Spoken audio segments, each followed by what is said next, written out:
Hey guys, it's Morgan coming back to you with another weekly Shlog here from Highland Cycles in Western Colorado.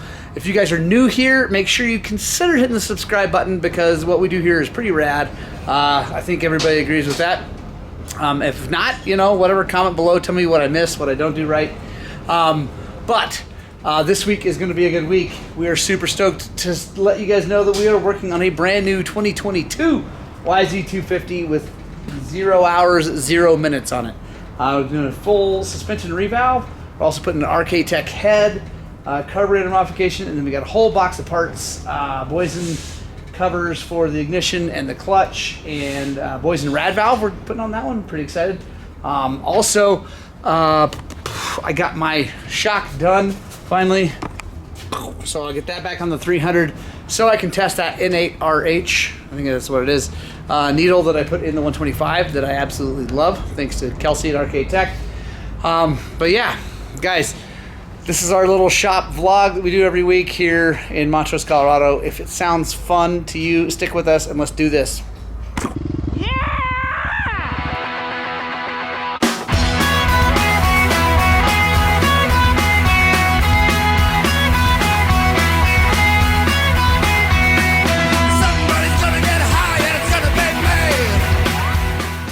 Alright guys, so as I said before, YZ250 coming up soon, but Mr. Sheets is over here valving a brand new 2022 300 XCWI. Let's just take a little quick peek in here. He likes it when I bother him, so he's got, look at that, there's things and measuring tools. Look at the Sheets. He's a man of many words, everybody. But this is a PDS bike from KTM. We're doing a so on the shock, full revalve and bladder kit because it's highly important on these KTMs. I can actually show you. Yeah, it's not too hot. I'm glad because I grabbed it wholeheartedly grabbed that. That could have burned the living crap out of me. But here's the thing. So here's the stock bladder or piston reservoir. Anyway, stock reservoir for nitrogen. That's the free piston that sits inside there. Here's what I don't like. I'm pushing and then it it's hot too, so that's another thing that makes it not want to work.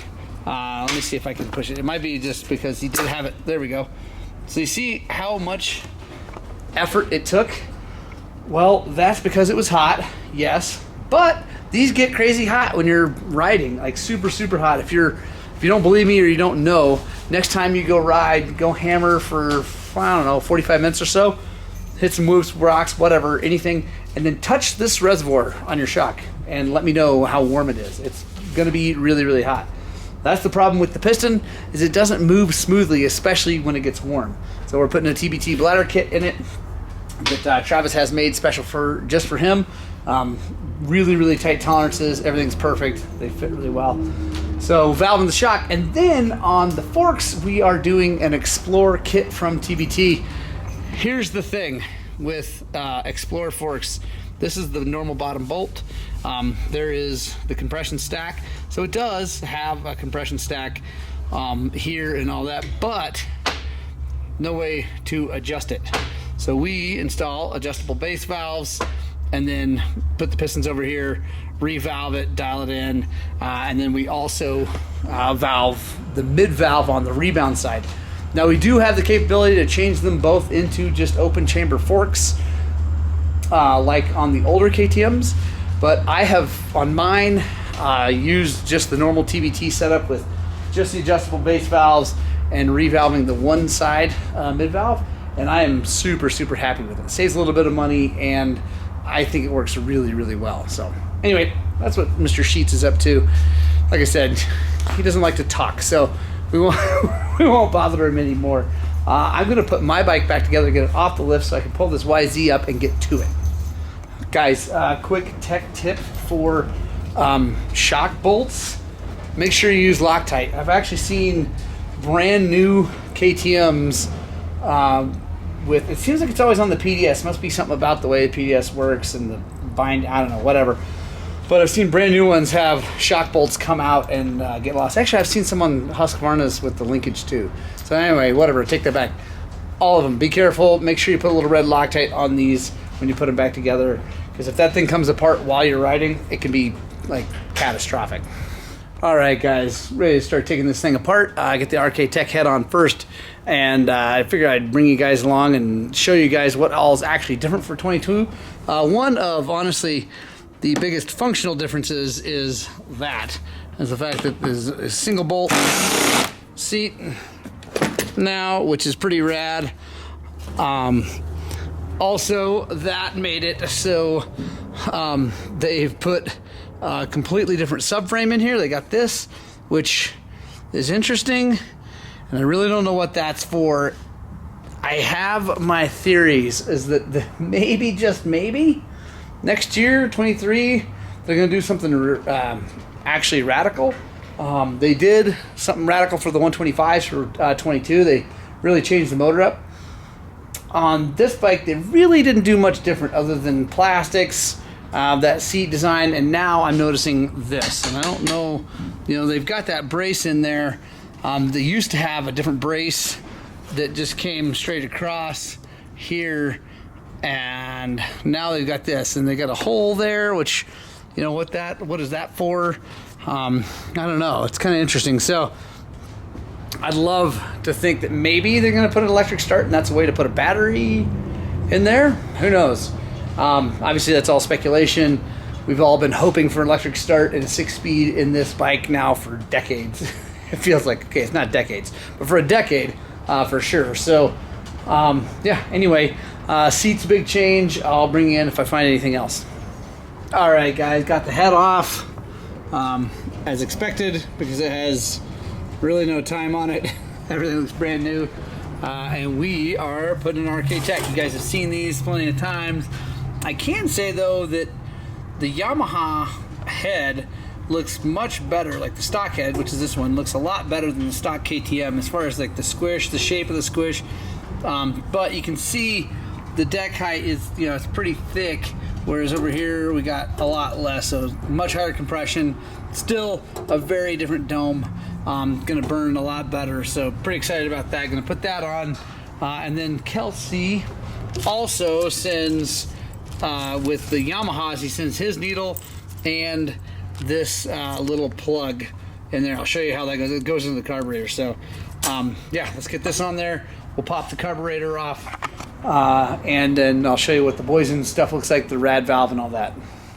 All right, guys, so got the needle, got the N8RH needle installed in this, and then I forgot to film it, but there's this other little plug that Kelsey sends with these things, and it's a plug to shut off the power jet. So this is the power jet, and they're really annoying. It's electronically operated, and it tends to dump gas when you don't really want to dump gas. Anyway, I don't like them. The KTM carburetors never came with them. So what that little plug is, it actually goes right here. There's a brass screw that goes in there. It's this guy right there. So you take that out. Kelsey sends a plug for it. Take care of that. So that's all done. Now getting ready to install the Boysen rad valve, which is right here, and it's a whole reed cage with a carb boot, and so that's replacing all of this, and it's pretty different, way different than like the V-Force. Obviously it's kind of funky. The V-Force had limiters, whereas the stock one didn't. This one doesn't have limiters where the stock one does. So anyway, and it's also a 2-stage. It's got carbon pedals and plastic pedals, and like I said, it's kind of a 2-stage setup. Also, a little bit different angle, and you still use the spacer, as far as I can tell. I'm going to use the spacer because, yeah, it comes with it. I figure you got to run that. So, comes with a new gasket for here. We'll put that on there.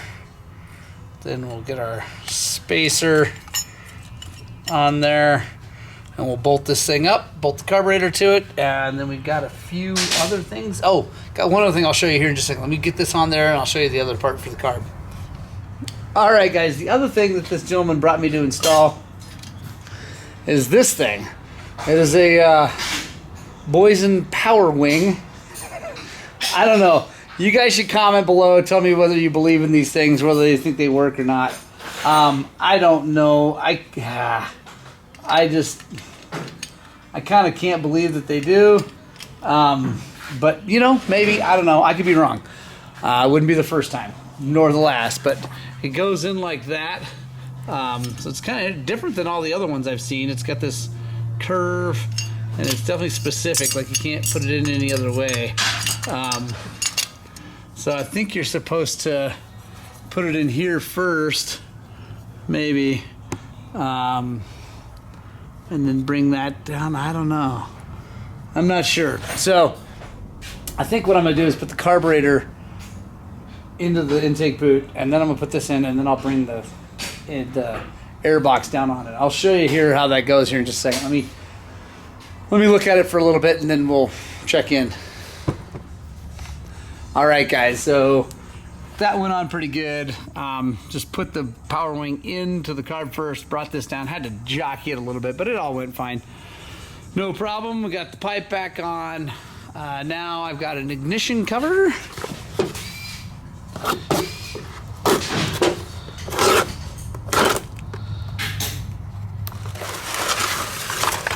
There we go, there's the ignition cover. Put that on real fast. That thing looks nice. All right, guys, got the YZ all done. Let's fire it up and see how it sounds.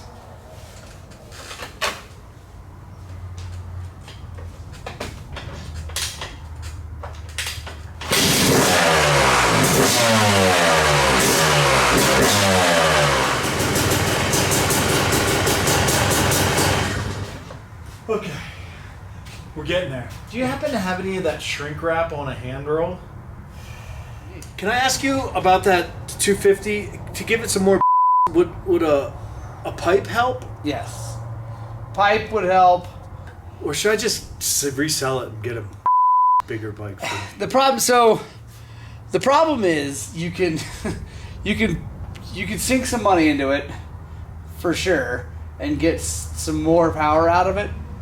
But without sinking a lot of money, you're not going to get giant gains, right? Like a pipe is going to give you some, a little bit here, not a ton, but some. But after that, it's like, cams, piston, like, it's like, it's going to get expensive versus just buying a 350. Because like a 350, you would probably be in love with. I should have just bought a fucking. I wish I would have talked to you before I pulled this trigger. Yeah, because the 350 is like, holy shit. It's so good. Is it the same link? Oh, it's the exact same. So if I get a 350... we could take that link off. We could reuse the old link, yeah. Put it back on that bike. Yeah, absolutely. All right, I need a 350. Right on, guys. Sorry, just had that conversation, but that bike sounds awesome. I actually just rode it up and down the road. It's really, really good. I'm really happy with that. So let's go over what's in it. Tek Head, Boysen rad valve, Boysen power wing.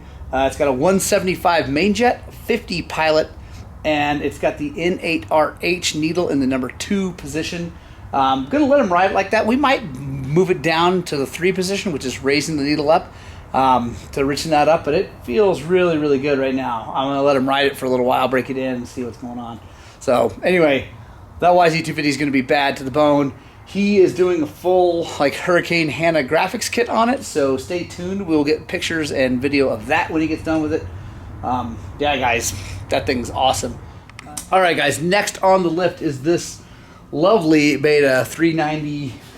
It's a 390 RRS, so it's the street legal 390 4-stroke Beta. It's I think it's brand new, 21 or 22, and gentleman's out from Illinois area near Chicago. I guess it's the Chicago area in Illinois. Anyway, he is out riding. We have a big group of guys coming out from the CDSR, and he is the advanced party. He's out here early, and he was out riding, and he tipped over, and he broke his shift lever. No big deal, because fortunately, we are friends with Morgan Tankey and her amazing husband, Richard Cologne. and they are running the off-road team for beta now, and they happen to have a nice used one that's in perfect shape. So I got that. But the other problem he had, the reason I'm bringing you guys in on this, is that it's, like I said, it's brand new, super low hours, and after a couple crashes, he was riding, and then all of a sudden it would not idle. It would die, didn't want to restart unless he held it wide open, and anyway, so he's like, he just came out on this trip, it's brand new, shouldn't have these problems. So I was like, yeah, let's take a look at it. And as we're talking and he dropped it off, I had an idea. So why don't you guys comment below your guesses, and I'm going to get to it here in a second. I'm going to put that shifter on first, make sure that one fits. I think it should. And then we're going to dive in, and I think I know what's wrong. All right, guys, so unfortunately, the shift lever, while it is dangerously close to the same, it is not exactly the same. And what that has done, I'll show you, is if I try to put, because this is from a two-stroke, if I try to put this on, if I get it on there, kind of go like that, it hits the case in, anyway. So that's not going to work. But we here at Highland Cycles aren't just parts replacers, we are mechanics. So what's the only real thing wrong is that this tip broke off, and it's riveted on, but I think we can drill this rivet out, get a bolt, put a bolt through, and we can make this work. So join me as we try to fix this in a non-traditional way. So got a spot weld drill bit, so it's nice and flat. If you guys have never seen one, they're really nice. I finally got, I haven't had one for a while, but it's really super flat across here, so you can take, the goal is we're gonna just skim this thing without having to go into it too far.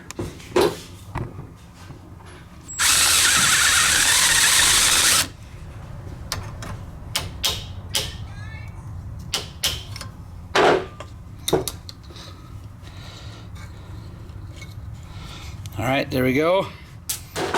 Okay, so it's gonna go on like that. Now we just need a bolt.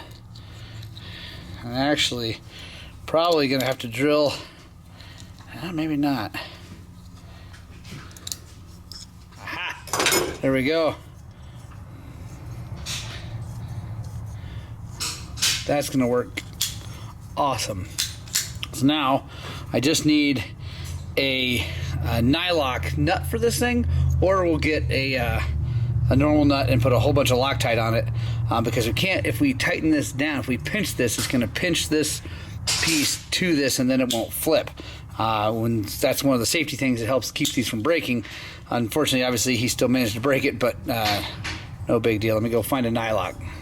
All right, guys, so you've had time to think about it, decide what you might do. I hope you commented below. So I think it's because when he tipped this thing over, the thing is totally bone stock. What happened is some of the gas ran, this is the overflow too, or the vent hose off the cap, ran in here, it goes down, comes in, goes into the charcoal canister, and then the vent for that charcoal canister is back up over and over to the intake of, I think the dogs ate the donuts.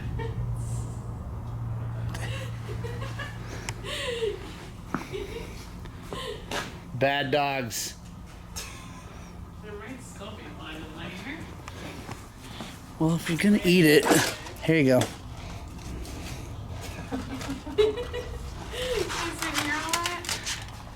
Go ahead. So you know when you hear noises like that, animals are really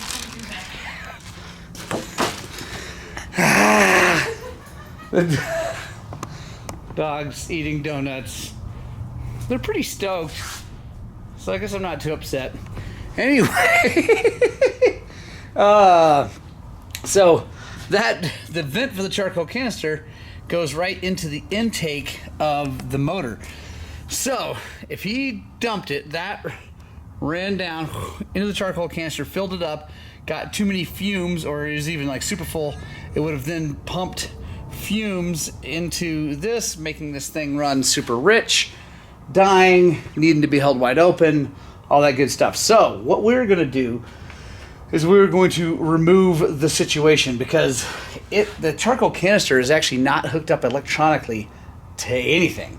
So I'm going to show you how we're going to take that off and how we plug everything up. Let me start removing stuff and then I'll dive in and show you what we're doing. Alright guys, so check it out. There is the inlet for the vent from there's the charcoal canister. I took that off. So now what we do is take an 8mm and take that out.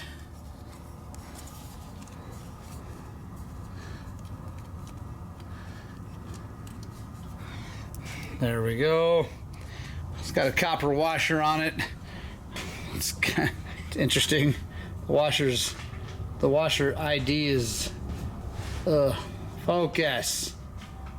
There you go. The washer ID is too big for that, but anyway. So now we need a bolt that matches up with that. Boom, there we go. This is a 6x1. So there's another 6x1, and that's so. Guys, I watched a YouTube video on this last night. The owner of this sent it to me. He's like, "Oh, this might help." So, and the guy fixing it did a great job, but he called these 8mm because the head is an 8mm head. It's not. It's a 6mm bolt. No big deal, as long as you match it up. But if you're telling someone like a bolt warehouse or calling your friends like, "Hey, do you have a X size bolt?" That's a 6mm bolt with an 8mm head. And it's a 6x1. 1 is the pitch, the thread pitch on pretty much every metric 6mm bolt, unless there's something special. So I'm gonna get some thread locker on that thing. We'll reuse that copper washer, put that in there, and then I'll show you what I do with the rest of the hoses. All right, guys, so let's check out this side. So the canister used to sit here on this bracket, big, dumb, ugly thing. So now this is just a vent to nowhere. So I'm going to, I think, yep, there we go. Got this bar of hose, so I'm gonna put that in there, route it down and get it to where it goes down and out below the motor, so that if it tips over now, the gas just pours in there and goes out like a normal dirt bike. I like this setup though. Thank you to Beta for not making like an electronic PCV valve that goes to that. I mean, they do have that, I think. They got some sort of solenoid here. Anyway, they've got other stuff, but what they didn't do was hook that dumb thing to it. So because of that, you can just yank it off and you don't have to worry about throwing codes or anything like that, and it should run good. So I'm gonna get this all back together, fire it up and see how it sounds. All right, guys, got it all back together, fuel hooked up, everything. Let's hit this button.